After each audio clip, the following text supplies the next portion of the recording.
यार कल एक वीडियो देखा, सच बोलूं तो दिल खुश हो गया। केरला का एक मुस्लिम कपल अब्दुल्ला और कटेजा, उन्होंने एक 10 साल की हिंदू बच्ची को अडॉप्ट किया जिसके माँ बाप नहीं रहे। बिल्कुल अपनी बेटी की तरह रखा, प्यार दिया, पढ़ाया, बड़ा किया। और सबसे बड़ी बात पता क्या है, जब शादी का टाइम आया उन्होंने उसकी शादी एक हिंदू लड़के से पूरे हिंदू रस्मों के साथ करवाई।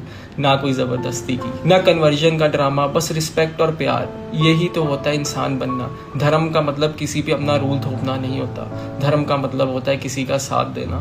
रोज़ नेट पे नफरत ज़्यादा दिखती है, लेकिन ऐसी वीडियोस याद दिलाती हैं कि सब लोग एक जैसे नहीं होते। ना हिंदू बस मुस्लिम, बस दिल से दिल का रिश्ता। और हनेस्टली ये हर धर्म सिखाता है। मुस्लिम्स को बिना प्रूफ के जेल में डाल दिया जाता है। ये वीडियो देखो।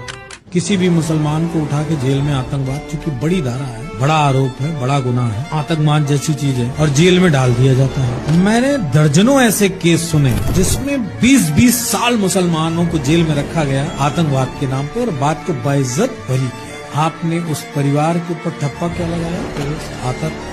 टेररिस्ट का आतंकवाद। समाज में सर उठा के चल भी न पाए, और बाद में उस व्यक्ति को बाइज्जत बरी किया गया। उन 20 सालों में उस परिवार को जो यातनाएं झेलनी पड़ी, उसके साथ इंसाफ। सोचो जरा, टेररिज्म का नाम आते ही अक्सर सस्पिशन सीधा मुस्लिम पर चला जाता है। एक एलिगेशन लगता है और बिना पूरी जांच के लोग सालों तक जेल में डाल दिए जाते हैं। 15-20 साल, पूरा लाइफ का बेस्ट टाइम। फिर कोर्ट बोलता है ऑनरेबली अक्यूटेड, मतलब बंदा बेगुनाह था। लेकिन सवाल ये है, जो 20 साल उसने और उसकी फैमिली ने झेले, उसका क्या? सोसाइटी का स्टैम्प कौन हटाता है? ये वही है जिसका केस था। ये लाइन कब खत्म होती है? बच्चों का फ्यूचर, बीवी की जिंदगी, माँ बाप का दर्द, इसका कंपनसेशन कौन देगा?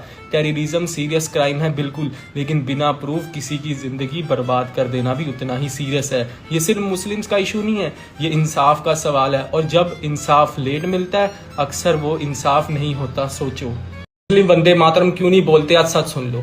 चलो एक कॉमन कंफ्यूजन शॉर्ट में क्लियर करते हैं। वंदे मातरम का मतलब होता है मैं माँ को वंदना करता हूँ। यहाँ माँ से मतलब भारत माता होता है। ये एक पैट्रियोटिक स्लोगन है, कोई इंसल्ट या गाली नहीं। अब सवाल यह है कि कुछ मुस्लिम्स वंदे मातरम क्यों नहीं बोलते? इसका रीजन नफरत नहीं, बिलीफ है। इस्लाम एक स्ट्रिक्टली मोनोथिस्टिक रिलीजन है, जिसमें अल्लाह के अलावा किसी और की वंदना अलाउड नहीं होती। इसलिए कुछ मुस्लिम्स इस लाइन को रिलीजियस मानकर अनकंफर्टेबल होते हैं। सिर्फ नेशनल नहीं, कॉन्स्टिट्यूशन भी इस पे क्लियर कहता है। आर्टिकल 19 फ्रीडम ऑफ स्पीच देता है, और कोर्ट्स ने माना है कि बोलने का हक है तो ना बोलने का हक भी है। सुप्रीम कोर्ट ने नेशनल एंथम केस में भी बोला था कि अगर कोई रिस्पेक्ट के साथ खड़ा है तो उसे फोर्स नहीं किया जा सकता। इसलिए अगर कोई वंदे मातरम नहीं बोलता तो इसका मतलब ये नहीं है कि वो देश के खिलाफ है। देशभक्ति कभी भी एक लाइन बोलने से प्रूव नहीं होती। डेमोक्रेसी का मतलब ही चॉइस और फ्रीडम होता है।